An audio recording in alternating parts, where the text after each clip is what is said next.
Hello আপুরা, সবাই কেমন আছো? আজকে আমি তোমাদের জন্য নিয়ে চলে এলাম আরেকটা ফাল্গুন লুক। দেখো, আজকে আমি কোনো শাড়ি ক্যারি করছি না, তার আজকে আমি যেটা পরছি একটা ড্রেসের সাথে আমি আমার সিম্পল একটা লুক ক্রিয়েট করব। যে আপুদের হাতে একেবারেই সময় থাকে না, যাদের ছোট বেবি আছে, শাড়ি পরতে চাচ্ছ না কিন্তু বাসা থেকে একটু ঘুরতে বেরোতে চাচ্ছ, তাদের জন্য আজকে এই লুকটা। একটা কনসিলার দিয়ে নিলাম মেইবেলিনের, যেটা দিয়ে আমি আমার আন্ডার আইয়ের নিচে একটু যে দাগগুলো আছে বা আমার ফেসে যে দাগগুলো আছে এগুলোকে একটু হাইড করে নিচ্ছি।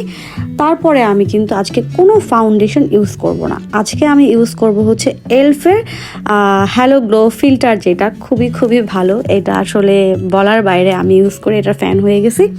জাস্ট ফেসটাকে একটা ডিউই লুক দিব, আর দেখো কতটা গ্লোই লাগছে। সো এটা করে আজকে আমি একদম সিম্পল একটা মেকআপ লুক করব, আর কোনো আমি মেকআপ দিব না, কোনো ফাউন্ডেশন ইউজ করব না, খুবই লাইট রাখবো যেহেতু দিনের বেলার সাজ। যাদের হাতে একেবারেই সময় থাকে না তারা চাইলে এই লুকটা ক্রিয়েট করতে পারো, ঝটপট করে কিন্তু হয়ে যাবে, খুব বেশি টাইম লাগে না। একটা লুজ পাউডার দিয়ে আন্ডার এরিয়াটা আমি সেট করে নিচ্ছি যেন আমার এই জায়গাগুলোর মেকআপ সরে না যায়। সো সেই জন্য এটা তোমরা সবাই জানো কম বেশি। তারপরে চাইলেও তোমরা এটার উপরে একটা কম্প্যাক্ট দিয়েও কিন্তু এটাকে সেট করতে পারো, তখনও কিন্তু ফেসটা বেশ ভালো লাগবে দেখতে। সো আমি একটা হচ্ছে কন্ট্রোলিং প্যালেট থেকে একটা কন্ট্রোল শেড নিয়ে আমি আমার ফেসটাকে একটু কন্ট্রোল করবো, যেহেতু আমার ফেসটা বেশ ভারী, সেই জন্য একটু হালকা করে কন্ট্রোল করে নেব। তোমরা যারা কন্ট্রোল করতে পছন্দ করো না খুব বেশি, যাদের ফেসে প্রয়োজন হয় না, তারা হালকা করে ব্রঞ্জ করে নিলেও কিন্তু পারবে। এই গেল আমার কন্ট্রোলিংয়ের পালা। এরপরে আমি কিন্তু একটা ব্লাশ দিয়ে নিব। আজকে যে ব্লাশটা আমি ইউজ করব সেটা একটু হচ্ছে একটা পিঙ্ক কালারের ব্লাশ ইউজ করব। তো এই যে দেখো, পিঙ্ক কালারের ব্লাশটা কিন্তু আমি আজকে একটু বেশি দিব, যেহেতু আমার ফেসে কোনো মেকআপ নাই। এই জন্য আমার মনে হয়েছে না, আমি একটা পিঙ্ক একটা লুক করব। তারপরে আমি একটা আই শ্যাডোর প্যালেট থেকে, ছোট্ট একটা প্যালেট, খুবই কিউটি এই প্যালেটটা, অ্যান্ড অনেক পিগমেন্টেড একটা প্যালেট। এটা থেকে একটা গোল্ডেনিশ, একটা লাইট স্কিন টোনের মতো একটা কালার দিয়ে আমি আমার লিডে দিয়ে নিচ্ছি। অ্যান্ড খুবই সফট হ্যান্ডে এটাকে ব্লেন্ড করতে হবে, যেহেতু আমি অনেক বেশি প্রোডাক্ট ইউজ করব না। তারপর আমি এটাকে চোখের নিচেও হালকা করে একটু ব্লেন্ড করব, যেন অনেক বেশি ফ্ললেস লাগে মেকআপটা দেখতে, অনেক বেশি কোনো কিছু না মনে হয়, খুবই ন্যাচারাল লাগে। হালকা একটা শিমার দিয়ে নিচ্ছি, খুবই সফট করে, যেন চোখের আই বলটা দেখতে একটু ডিফারেন্ট লাগে। খুব সুন্দর করে এগুলোকে ব্লেন্ড করতে হবে। ফেস মেকআপ আর আই মেকআপ যত সুন্দর ব্লেন্ডিং হবে তত কিন্তু ফ্ললেস লাগবে দেখতে। সো তোমরা কম বেশি সব আপুরাই জানো।